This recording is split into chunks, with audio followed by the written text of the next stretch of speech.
यहाँ मैं स्पष्ट कर दूं कि आकलन की पूरी प्रक्रिया मुख्य रूप से डिकोडिंग की दक्षताओं पर आधारित है।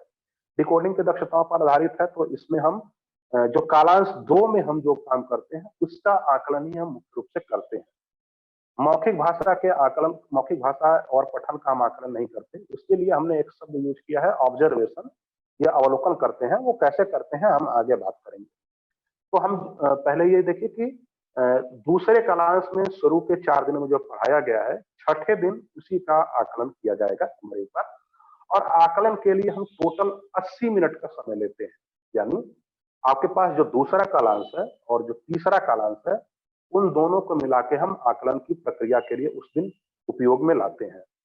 आकलन के लिए आप देखेंगे कि हर सप्ताह के छठे दिन आकलन के लिए आपको कार्य पुस्तिका में ही एक पेज दिया गया है, जिसको बोलते हैं, पेज का नाम ऊपर लिखा हुआ है मैंने सीख लिया, और इस पृष्ठ का रंग लाल है और हर सप्ताह के आकलन का पृष्ठ का रंग वो रेड है। उसी की सहायता से हम वहां पे आकलन करेंगे। जैसे एक आपको पेज दिख रहा होगा, ये इसी 12वें सप्ताह का है, तो आकलन हम इस तरीके से, इस तरीके का पेज दिखेगा और इसके आधार पर हम नंबरिंग करके और बच्चों का आकलन करेंगे और आकलन का उसको ट्रैकर में भरेंगे। जैसा मैंने बोला था कि आकलन जब हम कर रहे होंगे सप्ताह के छठे दिन, तो आपको 2 समूह बनाने हैं। तो डिकोडिंग संबंधित आकलन में जिन बच्चों ने 50% से कम अंक प्राप्त किए हैं, वो समूह 1 में जाएंगे, और डिकोडिंग संबंधित आकलन में जिन बच्चों ने 50% से कम अंक प्राप्त किए हैं, वो समूह 2 में जाएंगे। यहाँ ध्यान रखें कि ये जो ग्रुप हम बनाएंगे, ये शिक्षक अपनी सुविधा के लिए बनाता है। क्लासरूम में ये किसी भी तरीके से इंडिकेट नहीं होना चाहिए कि ये समूह 1 है, ये समूह 2 है, या कुछ कमतर जानने वाले बच्चों का समूह है, या कुछ ज्यादा समूह है। ये हमें एकदम नहीं करना है। शिक्षक ये समूह अपने मस्तिष्क में बनाएगा और काम उस ग्रुप के लोगों को अलग अलग तरीके के दिए जाएंगे। यहाँ पे थोड़ी सी सावधानी रखने की जरूरत होती है। अब अगर देखा जाए तो इस तरीके से किस तरीके से हम बात करेंगे। पहला समूह मैंने पहले ही बोला कि 50% से कम अंक जो प्राप्त करेंगे, तो उसमें देखिए कि आकलन जब भी हम करेंगे दूसरे और तीसरे कालांश को मिला के सप्ताह के छठे दिन, तो 2 ही तरीके के मुख्य रूप से आकलन हो रहे होंगे डिकोडिंग के लिए। एक तो हम ये चेक करेंगे कि क्या बच्चा वर्णों की पहचान कर पा रहा है या नहीं कर पा रहा है, पहचान में उसका पढ़ना भी आ जाता है। दूसरा आकलन होगा कि क्या वो बच्चा कुछ वर्णों या अक्षरों को मिला के ब्लेंड करके वो शब्द पठन कर पा रहा है कि नहीं कर पा रहा है। ये हम चेक करेंगे किसी भी सप्ताह के छठे दिन, जब हम डिकोडिंग के लिए आकलन कर रहे हैं। अब इसके बाद अगर सपोज करिए कि बच्चा वर्ण स्तर पर कार्य नहीं कर पा रहा है, तो उसके लिए हम उन्हीं वर्णों, जो उस सप्ताह में वर्ण अक्षर हम पढ़ाए गए हैं, उनकी हम दोबारा पहचान करने के लिए कुछ गतिविधियां करेंगे।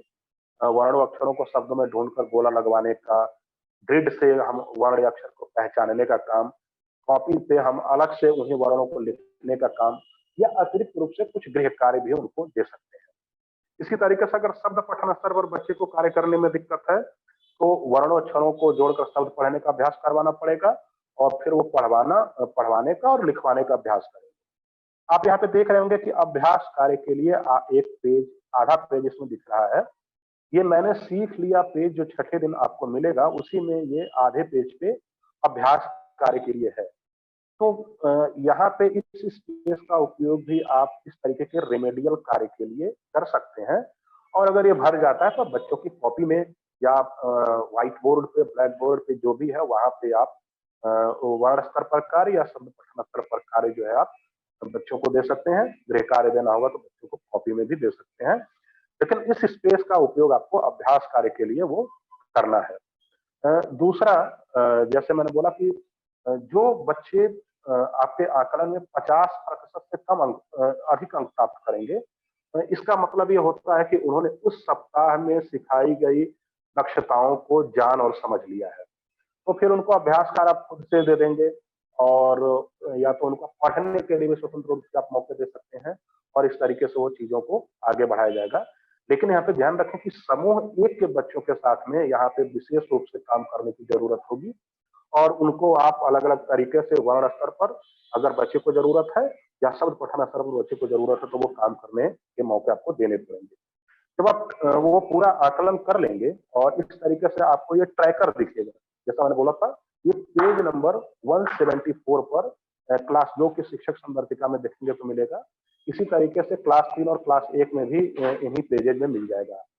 यहाँ पे आपको बच्चों के नाम लिखने हैं और बच्चों के नाम लिखने के बाद आप यहाँ पे देखिए डिकोडिंग का एक सिंबल बना हुआ और एक मौखिक भाषा का सिंबल बना हुआ है। यहाँ पे बच्चों के नाम लिखेंगे और बच्चों ने जितने अंक प्राप्त किए हैं, ये साप्ताहिक आकलन ट्रैकर चूंकि शिक्षक संदर्भिका में है, तो इसको केवल शिक्षक ही देख सकता है। तो आप वो अंक लिखते जाएंगे। यहाँ पे जैसे मान लीजिए किसी बच्चे ने प्राप्त किया रोल नंबर 1 ने 7 अंक, तो 7 लिख देंगे। किसी ने 4 पाया तो 4 लिख देंगे। इस तरीके से आप लिखते जाएंगे और जो 5 से कम है उस पर आप गोला लगा देंगे। 5 से कम उस पे गोला लगाने से फायदा ये होगा कि जब आप बच्चों को ग्रुप में बांट रहे होंगे तो 40 बच्चे हैं अगर मान लीजिए, तो आपको आसानी से गिनने में आसानी होगी कि कौन-कौन से बच्चे ऐसे हैं जो समूह 1 में जाएँगे और कौन-कौन से बच्चे ऐसे हैं जो समूह 2 में जाएँगे और फिर उसके हिसाब से काम करना पड़ेगा। मैंने पहले बोला था कि तो डिकोडिंग की बात हो गई, लेकिन मौखिक भाषा विकास में इस तरीके का कोई पेपर पेंसिल टेस्ट या असेसमेंट नहीं है। इसमें हम ऑब्जर्वेशन के थ्रू हम अपनी चीजों को दर्ज करते हैं।